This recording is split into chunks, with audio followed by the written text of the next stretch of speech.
et cette grille de départ accueille une bonne partie des meilleurs pilotes de SX mondiaux. Gu Yankee, c'est vrai, mais après tout, ils sont toujours les meilleurs. Au départ, Jeff Ward, Larry Ward, Kwiatkowski, Cooper, Ryan, Craig, Stephenson, Andrews et Glover. Et puis l'Est, l'Australien, les Hollandais Vandenberg et Edson, l'Allemand Albertin, le Suisse Tonus et le Français Guédard.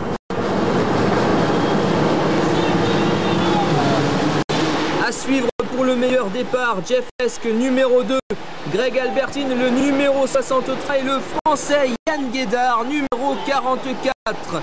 Un tout premier virage très bousculé, Craig profite, Guédard est dans sa roue. Derrière il y a Guy Cooper, un très beau début de finale pour ce Supercross de Genève. Et regardez le favori Jeff Ward rencontre le corps, une vague chute mais surtout une place au sein des bons derniers.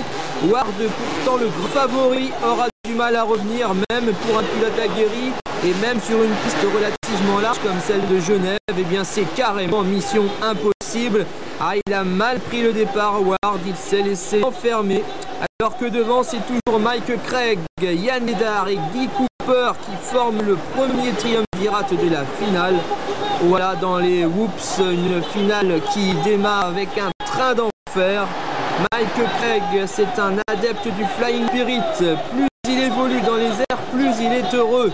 Craig sur Kawasaki qui a remporté pratiquement tous les cross inter et les SX européens.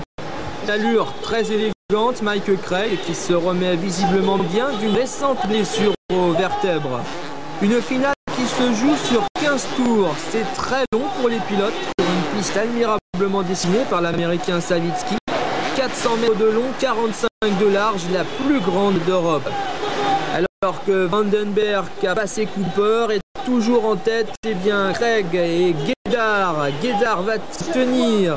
Il est escorté par du beau monde, par des têtes d'affiche, alors qu'il faut bien l'avouer, Yann Guédard ne fait pas partie des pilotes français de renom.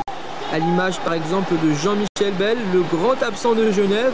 Bell encore plus américain que les Américains car eux sont ici et lui est là-bas. Il devait participer à ce Supercross mais des essais l'ont retenu aux têtes. C'est dommage. Alors retour sur les présents à la satisfaction du public car c'est une finale passionnante. Un petit Français pour l'instant joue les impertinents. Il seconde Mike Craig et derrière eux il y a Cooper et Vandenberg qui sont à la baston. Évidemment sur 15 tours les Américains sont grandement favoris puisqu'au vu de leur palmarès ils restent les maîtres du Supercross et puis ils savent tout faire, particulièrement trouver la vitesse de croisière si l'on peut dire idéale. 15 tours cela représente environ 13 minutes, il faut conserver sa place dans les premiers mais aussi bien mesurer ses efforts, bien travailler sa trajectoire. Visiblement c'est ce que fait, c'est ce que réalise Yann Guédard et là c'est incroyable. Yann Guédard le français passe l'américain Mike Craig et l'autre américain Guy Cooper lui aussi déborde son compatriote. En première position Guédard, deuxième Cooper, troisième Craig. La lutte est intense entre les deux premiers, entre Guédard et Cooper, la moto verte et la moto jaune. Une finale vraiment spectaculaire, le Breton donne pour le moment la leçon aux Américains, mais aussi aux pointures européennes comme le Hollandais Vandenberg ou encore la star australienne Jeff Lesk. Et puis comme Jean-Charles Tonus le suit, a chuté dans les premiers tours et abandonné, et bien toute la passion du public s'est reportée sur le français. Guédard véritablement poussé par 15 000 spectateurs, c'est absolument superbe.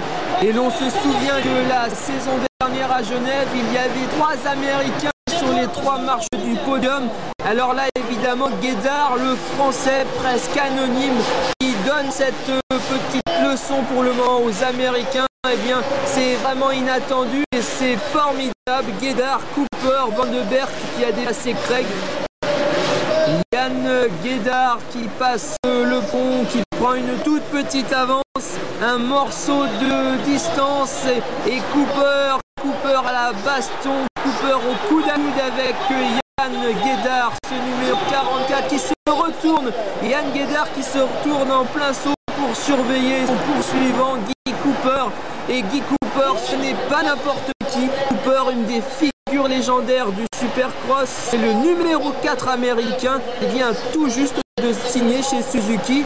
Cooper l'intrépide, qui s'il ne s'était pas blessé le dernier, aurait sûrement décroché le titre de vice-champion US de SX 250 ainsi qu'en 125 ou d'or.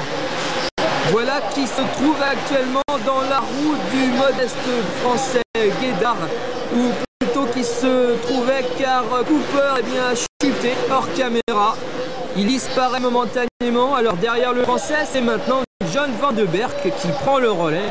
Van den Berg, un Hollandais prévoyant, il voulait tellement être au rendez-vous de Genève 4 qu'il n'a pas hésité à signer son contrat un an à l'avance.